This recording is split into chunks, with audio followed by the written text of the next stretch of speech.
வணக்கம். Biblical love சேனலுக்கு வருக. இன்று விசுவாசிகளாகிய நமக்கு கொடுக்கப்பட்ட மிக சக்தி வாய்ந்த கருவிகளில் ஒன்றான பிரார்த்தனையை ஆராயும் பயணத்தை தொடங்க போகிறோம். இந்த வீடியோவில் ஜெபத்தின் மாற்றும் சக்தியையும் அது நமது வாழ்க்கையை எவ்வாறு புரட்சிகரமாக்க முடியும் என்பதையும் கண்டறிய பைபிளில் மூழ்குவோம். ஜெபம் பற்றிய பைபிளின் பார்வை. பைபிளில் ஜெபம் என்பது ஒரு சடங்கு அல்லது பழக்கம் மட்டுமல்ல, அது நமது பரலோக தகப்பனுடனான நேரடி தொடர்பு வழி.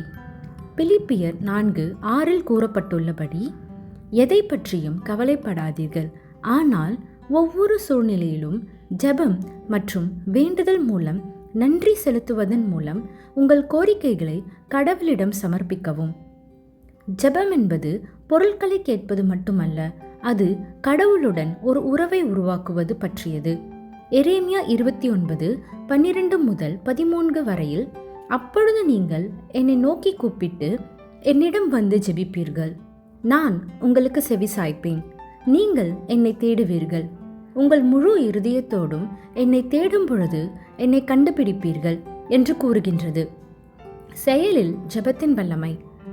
அப்படியானால் நாம் ஜெபிக்கும் பொழுது என்ன நடக்கும்? ஜெபத்திற்கு அற்புதமான பதில்களின் கதைகளால் பைபிள் நிரம்பியுள்ளது. மார்க் 11:24 இயேசு கூறுகிறார், ஆகையால் நீங்கள் ஜெபத்தில் எதை கேட்டாலும் அதை பெற்றீர்கள் என்று நம்புங்கள், அது உங்களுடையதாக இருக்கும். ஞானத்திற்காக ஜெபித்து அதை பெற்ற தானியேலின் கதையில் இது இவ்வாறு வெளிப்படுத்தப்படுகிறது என்பதை நாம் காண்கின்றோம். ஒரு குழந்தைக்காக ஜெபித்து ஒரு குழந்தையை பெற்ற அன்னாளின் கதையில் நாம் இதை காண்கின்றோம்.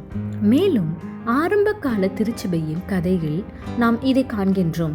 அவர்கள் பேதுரு சிறையிலிருந்து விடுவிக்கப்படுவதற்காக ஜெபித்து அவர் அற்புதமாக விடுவிக்கப்பட்டதை கண்டார்கள். ஜெபத்தின் வல்லமையை எவ்வாறு திறப்பது?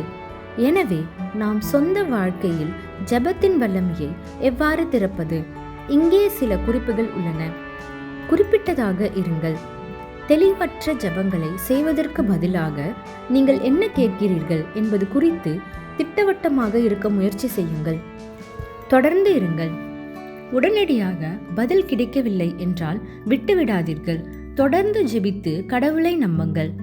நன்றியுடன் இருங்கள். நீங்கள் கேட்டது சரியாக இல்லாவிட்டாலும் அவர் செய்ததற்கு எப்பொழுதும் அவருக்கு நன்றி செலுத்துங்கள்.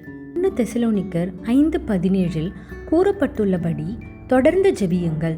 மேலும் லூக்கா 18:1 பின்பு இயேசு தம்முடைய சீஷர்களுக்கு ஒரு உவமையை சொன்னார்.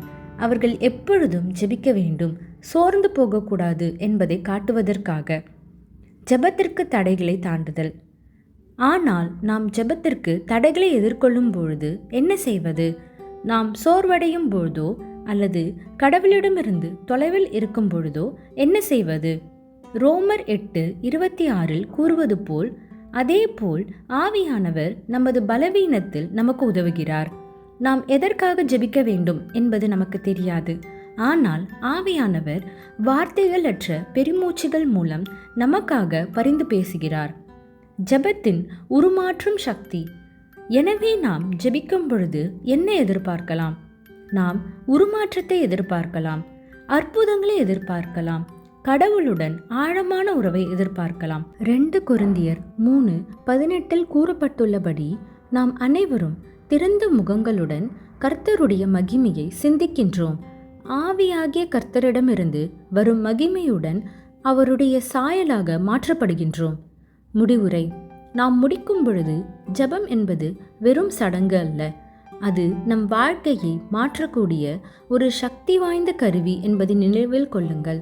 குறிப்பாக விடாமுயற்சியுடன் நன்றியுடன் ஜெபிப்பதன் மூலம் ஜெபத்தின் சக்தியை திறந்து நம் வாழ்வில் அற்புதங்கள் நடப்பதை காணலாம்.